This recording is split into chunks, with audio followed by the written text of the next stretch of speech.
Bonjour à tous et bienvenue pour une nouvelle vidéo sur la chaîne Cult & Click. On est là pour parler du Joker. Alors attention, on a fait une critique il y a quelques jours, c'est la version avec spoil. On va parler de la fin, on va parler de plein de choses qui se passent dans le film. Si vous avez cliqué par erreur, c'est le moment de mettre un pouce bleu et de partir. Donc, vous avez été prévenus, on va spoiler tout le film, du début à la fin. L'ami Oupi qui fait la réalisation ne l'a pas vu, c'est tant pis pour lui. Et l'ami Kerr n'est pas là parce qu'il s'est fait les deux côtes. Visiblement, il se remet lentement. On va donc parler tout de suite de la partie spoil. C'est votre dernière chance, c'est parti. Alors, on va tout simplement parler déjà du Batman, de Bruce Wayne. Bruce Wayne qui fait son apparition dans le film. Alors, je savais avant d'aller voir le film qu'il y avait Bruce Wayne, je ne savais pas quel allait être son âge. J'étais surpris de voir un Bruce Wayne enfant et du coup, je trouve que la proposition entre les deux est extrêmement intéressante. Alors, il faut bien voir que là, on n'a pas l'origin story canonique des comics, du Joker, où il est jeté dans son bain d'acide, où en fait, il est amené par la mafia. Bref, tout ça, vous ne l'avez pas. On a une origin story différente, et donc tout est possible. Et quand il y a donc cet arc sur est-ce que oui ou non, et en plus, arc qui est vers le milieu du film, est-ce que oui ou non, le Joker est le demi-frère caché, le frère démoniaque de Bruce Wayne, j'ai trouvé ça hyper intéressant. Et contrairement à beaucoup de personnes que j'ai pu entendre de moi qui disent oh non c'est un peu cliché et tout, j'ai trouvé ça hyper intéressant parce que ça donnerait aussi l'explication de pourquoi pendant des années et des années le Joker met à feu et à sang toute la ville et Batman qui toujours sans aucune arme à feu le met au sol et lui dit eh bien tu vas retourner en prison et je ne te ferai jamais plus de mal que ça.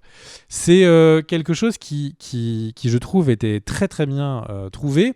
Le film, est-ce qu'il va au bout des choses ou pas? J'ai l'impression qu'en fait, le fait de nous dire non, la mère est timbrée, quand il découvre tout ça à Arkham, et que derrière, en fait, quand Joaquin Phoenix, donc Arthur, découvre qu'en fait, derrière une photo de la mère, Thomas Wayne aurait mis un message en disant un peu je t'aime à la mère du Joker. J'ai l'impression que le film est un peu en train de nous dire bah si, c'est Thomas Wayne qui a tout organisé comme la mère le disait, et donc la mère est tombée dans la folie parce que justement elle était rejetée par Thomas Wayne. En tout cas, moi je l'ai compris comme ça, c'est pas clairement dit, mais il y a aucune raison de mettre cette photo et cette scène de découverte de la part de Joker de la photo si ce n'était pas pour que ce soit une révélation, en tout cas de mon point de vue. Donc, dans cet univers, dans cette origin story, effectivement, le Joker est le demi-frère de Bruce Wayne et je trouve que c'est extrêmement intéressant. Le futur Batman, donc, qui est Robert Pattinson, comme disent les Français, est donc un Joker qui va avoir un look beaucoup plus jeune que d'habitude. On va pas avoir les cheveux gris qu'avait Ben Affleck. Et donc, la différence d'âge, donc si on se projette 15 ans, 20 ans après ce film, la différence d'âge entre les deux acteurs va avoir son intérêt et donc potentiellement il va y avoir une relation entre non seulement Batman et Joker mais entre Arthur Fleck et Bruce Wayne. Donc ça je trouve ça super intéressant. Ce n'est pas ce qui existe dans les comics mais c'est un arc, c'est une nouvelle origine, c'est une nouvelle manière de revoir ce mythe et je trouvais ça extrêmement réussi. Et le truc c'est que de voir ce personnage de Joker complètement retravaillé, où on a même carrément la raison, en tout cas une espèce de raison de pourquoi est-ce qu'il a ces problèmes de rire, de s'être fait fracasser, frapper quand il était petit. J'ai trouvé que ça n'excusait rien parce qu'on sent que il a des il sombre petit à petit un peu tout seul. On va parler de cette question de est-ce qu'il sombre tout seul ou pas, mais il sombre petit à petit et il a envie de sombrer et on sent que clairement la vie ne l'a pas aidé et que il y a ce côté pile il aurait pu être récupérer dans la famille Wayne et peut-être être très sympathique. Et face, il est tombé du côté de la mère un peu timbrée, et du coup il devient le Joker. Ça, j'ai trouvé ça vraiment intéressant. Maintenant, si on peut parler 2 secondes donc, sur le personnage du Joker, sur sa psyché, est-ce que la société l'a créé ? Moi, je trouve que c'est une question que le film pose. Est-ce que nous, dans notre vie de tous les jours, est-ce qu'au final, on n'est pas en train de créer des super méchants ? Et le film, en fait, donne des espèces de réponses qui sont assez marqués, je trouve. Le premier, c'est en fait le Joker tue son collaborateur qui le poignarde un peu dans le dos, qui le trahit en donnant, en disant bah oui, en fait, je lui ai donné une arme, c'était vraiment une arme, c'était pas un accessoire. Bon bah il le tue de manière extrêmement violente. Par contre, son collègue de petite taille qui lui est plutôt gentil avec Joker tout le temps, il est épargné. Donc on a la sensation que en fait le Joker c'est une espèce de boomerang violent, tu lui fais quelque chose de mal, tu vas passer. Il y a aussi ce côté, le premier meurtre qu'il crée, c'est visiblement 3 personnes qui, si c'est pas des violeurs en puissance, en tout cas sont des sales cons clairement assumés. Et du coup il meurt. Et au moment du film, est-ce que c'est justifié ? Bah peut-être pas, mais en même temps, on ne sait pas si c'est des personnes qui n'auraient pas été trop loin juste après. Donc le film donne des espèces de clés comme ça régulièrement pour dire oui, mais le personnage, tu comprends, il sombre petit à petit parce que la société est extrêmement violente autour de lui. Et il y a un truc qui est, de mon point de vue, assez marqué aussi, c'est que un des moments où il flanche complètement, où il n'y a plus de retour en arrière, alors on pourrait dire que c'est au niveau des meurtres et c'est très tôt, mais un peu plus loin dans le film, quand on sent que ça y est, c'est parti, c'est le Joker, c'est au moment où on lui dit tu n'auras plus de médicaments, tu n'auras plus de psy, les fonds de la ville ont été coupés, tu ne seras plus jamais aidé. Et ça, je trouve que c'était aussi un moyen de dire voilà, la société l'a complètement abandonné, démerde-toi. Et démerde-toi alors que la psy qui est en face de lui, elle sait très bien qu'il a des pensées suicidaires, qu'il a des pensées violentes. Elle voit bien le cahier où il dit que sa vie, et il espère que sa mort aura plus de centimes, enfin vaudra plus de centimes que sa vie. Et c'est vraiment fondamentalement, on sent que la société l'a complètement abandonné. Et donc, euh, il en vient là. J'ai l'impression que c'est plus nous en tant que spectateurs, enfin en tout cas moi, j'acceptais pas ce message en disant non, les gens ne sont pas ce que la société veut qu'ils deviennent. On est tous aussi un peu responsables de qui on devient. Il y a des moments où on fait des choix. Aujourd'hui, j'ai une mauvaise journée. Le soir, quand quelqu'un a besoin d'une poussette, a besoin d'être porté dans le métro, est-ce que je vais être un sale con et mettre sur le côté en me disant je merde, ou est-ce que je vais aider ? Ça, c'est des choix qu'on a tous les jours au quotidiennement. Et à nous de décider de faire le bien ou de pas le faire. Et du coup, je n'ai pas adhéré avec ces éléments du film. Après, je donne peut-être l'impression que le film est très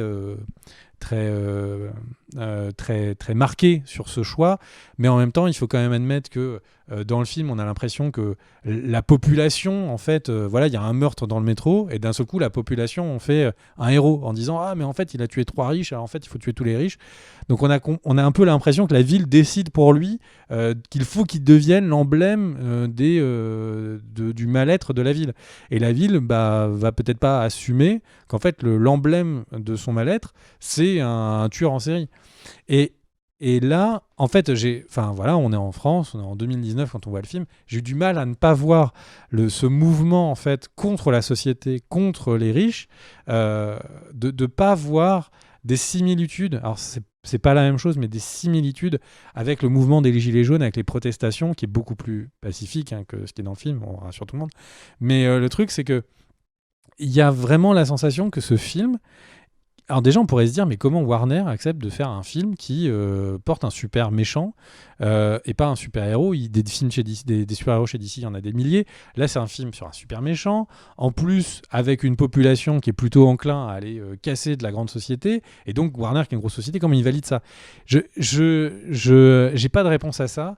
Mais je trouve que le film, est-ce que c'est un effet d'opportunisme sur le mal-être ambiant de notre planète ? On a cette sensation on n'est pas dans une révolution, mais on sent qu'il y a des symptômes qui sont présents de révolte. Et le film, en fait, le porte ça. Il porte le fait qu'il y a un malaise constant, et qu'en fait le Joker c'est juste une espèce d'aboutissement du malaise constant, sauf que bah c'est un aboutissement, mais d'un mec qui est complètement timbré et qui veut à tout prix, pas à tout prix, mais qui prend du plaisir à tuer, à faire du mal. Et j'ai trouvé que c'était une perversion en fait un peu dangereuse dans l'époque où on est. Mais voilà, parce que évidemment, c'est pas parce qu'on a des convictions que les gens sont violents, loin de là. Bref, et pour finir ensuite sur le dernier point sur lequel je voulais revenir du film, c'est le réel pas réel. Alors, le film joue très bien avec qu'est-ce qui a un délire de Arthur, donc du Joker, et qu'est-ce qui n'est pas un délire. Il y a des moments qui sont pas crédibles et où nous, spectateurs, on se dit, oh là, scénario un peu facile. Et en fait, assez vite, on se rend compte que c'est pas le cas, que c'est des visions. Je trouve que le film le fait bien. On le comprend petit à petit, chacun à son rythme, pour se rendre compte qu'il y a ce décalage, que le personnage vit dans ses rêves, et que petit à petit, ces rêves qui l'aident à vivre, qui sont aussi un peu liés aux médicaments. Quand les médicaments disparaissent, ces visions un peu rêvées de il a une copine, etc., disparaissent avec. Et d'un seul coup, il se retrouve brutalement avec lui et son côté inadapté à la société. Et je trouve que ça, c'est très bien vu. Je veux juste parler donc de ce moment réel pas réel, parce que j'ai vu que pas mal de gens disaient oui, mais en fait, est-ce que le moment où il est porté par la population à la fin du film, est-ce que c'est réel ou est-ce que c'est imaginaire ? Pour moi, c'est complètement réel, parce qu'en fait, les moments imaginaires sont tous finis au moment où il arrête de prendre ses médicaments. Petit à petit, disparaissent. Sa copine rêvée disparaisse. Et donc, on a finalement lui qui perd son monde des rêves, mais par contre, a l'impression qu'il trouve quelque chose de mieux dans la violence dont je parlais plus tôt. C'est un film qui, je trouve, de la même manière que la psychologie, où quand on creuse sur une thématique, et petit à petit on se rend compte qu'il y a une autre image, une autre thématique derrière. C'est un film, je trouve que le personnage du Joker est extrêmement intéressant pour ça, parce que il nous renvoie beaucoup de choses sur la société, beaucoup de choses sur qu'est-ce qui fait un criminel, qu'est-ce qui fait quelqu'un qui est inadapté, sur qu'est-ce que nous, société, on doit apporter aux personnes qui ont des troubles, et de pas les oublier.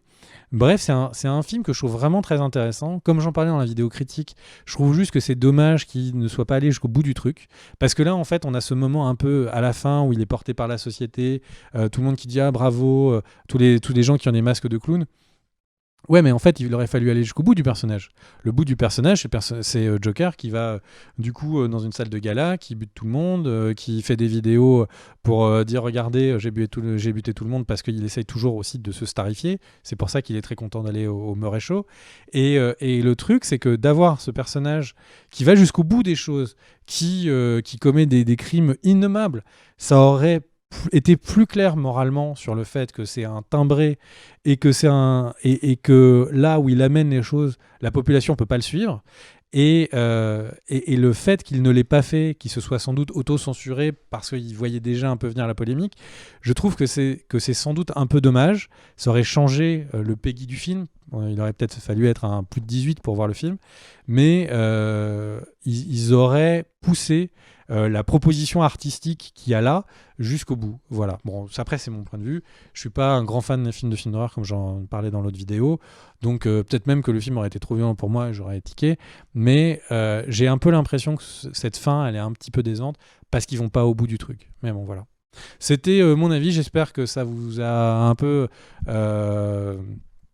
apporter une autre vision, ou ça a consolidé votre vision sur le film et ce que, en tout cas, j'en ai retenu personnellement. On se revoit pour une prochaine vidéo dans quelques jours.